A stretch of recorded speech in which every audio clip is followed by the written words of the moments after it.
Hello students, welcome back to chemistry seeker. Thermodynamics के last video में मैंने prove किया था कि इंटरनल एनर्जी एक स्टेट फंक्शन है।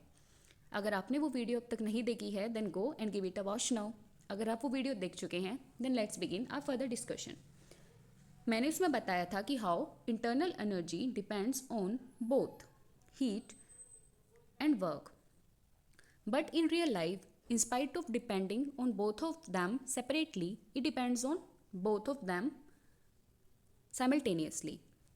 तो वहाँ से हमें क्या रिलेशन मिला कि change in internal energy is Q plus W, where Q is heat transferred by और to the system and W is work done on और बाय द सिस्टम।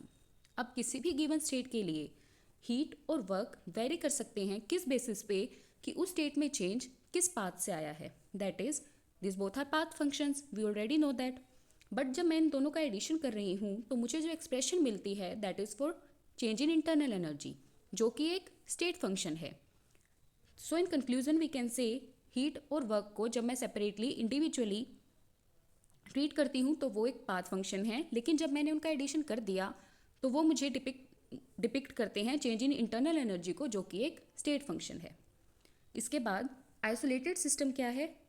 कोई भी वो सिस्टम जहाँ हीट और वर्क ज़ीरो रहेंगे।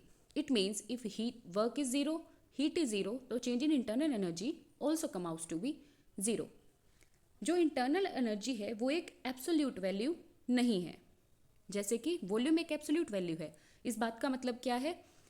एब्सोल्यूट वैल्यू मीन्स कि जिसकी मैं कोई एग्जैक्ट वैल्यू मेजर कर सकूं। ऐसा मेरे पास कोई मेथड अवेलेबल नहीं है कि मैं किसी भी सिस्टम की एग्जैक्ट एनर्जी निकाल सकूं कि उसमें क्या टोटल एनर्जी है, क्योंकि वहाँ रोटेशनल एनर्जीज भी होती हैं, वाइब्रेशनल भी और इलेक्ट्रिकल भी, बहुत सारी एनर्जीज। ऐसा हो ही नहीं सकता कि मैं एग्जैक्ट वैल्यू निकाल सकूं। इसलिए इंटरनल एनर्जी को हम कैसे मेजर करते हैं? चेंज इन इंटरनल एनर्जी की फॉर्म में, और हम उसे चेंज की फॉर्म में स्टडी करते हैं in spite of studying in absolute value. इसके बाद हम डिस्कस करेंगे लॉज ऑफ थर्मोडायनेमिक्स।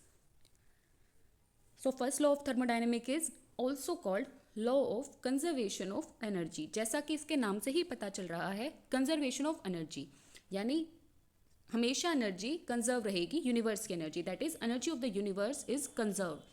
इसकी डेफिनेशन जो हम पढ़ते हैं, energy can neither be created nor be destroyed, it can only change from one form to another form. किसी भी आइसोलेटेड सिस्टम की एनर्जी हमेशा कॉन्स्टेंट होगी और यूनिवर्स की एनर्जी हमेशा कंजर्व होगी। जो एक्सप्रेशन हमने चेंज इन इंटरनल एनर्जी का ऊपर पढ़ा है, delta U is equal to Q plus W, ये किसका एक्सप्रेशन है? ये फर्स्ट लॉ का एक्सप्रेशन है, फर्स्ट लॉ का मैथमेटिकल एक्सप्रेशन है।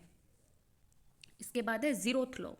जीरोथ लॉ हमें क्या बताता है? अगर मेरे पास तीन सिस्टम है जिसमें से फर्स्ट सिस्टम किसी थर्ड के साथ इक्विलिब्रियम में है और सेकंड सिस्टम भी किसी थर्ड के साथ इक्विलिब्रियम में है, तो वो आपस में भी इक्विलिब्रियम में होंगे। यानी ए अगर सी के साथ इक्विलिब्रियम में है और बी भी सी के साथ इक्विलिब्रियम में है, it means A and B are also in equilibrium.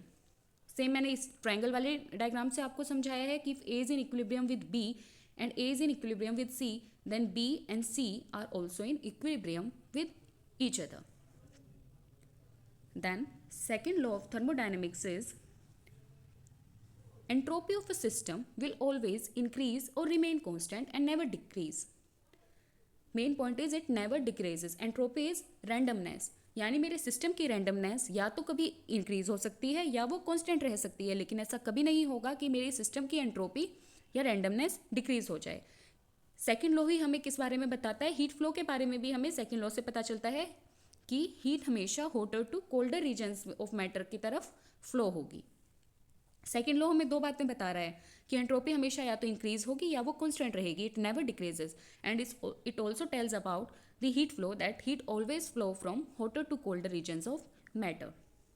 Then third law of thermodynamics. Third law of thermodynamics tells that entropy of a system at absolute zero is usually zero. यानी किसी भी system की entropy जब मैं किसी absolute zero temperature पे उसको major कर रही हूँ तो वो यूजुअली जीरो रहेगी। सेम लॉ की एक अनदर डेफिनेशन है जो हम रीड करते हैं, that is entropy of any pure crystalline substance approaches zero as the temperature approaches absolute zero. See same बात का कहने का अलग वे है। इसने क्या कहा कि किसी भी प्योर क्रिस्टलाइन सब्सटेंस की एंट्रोपी जीरो की तरफ अप्रोच करेगी जब उसका टेम्परेचर जीरो की तरफ अप्रोच करेगा। सेम वही बात है कि एंट्रोपी ज़ीरो होगी जब टेम्परेचर ज़ीरो होगा. That's all about the laws of thermodynamics. Further हम आगे देखेंगे कि एप्लीकेशंस क्या हैं हमारे लॉज की.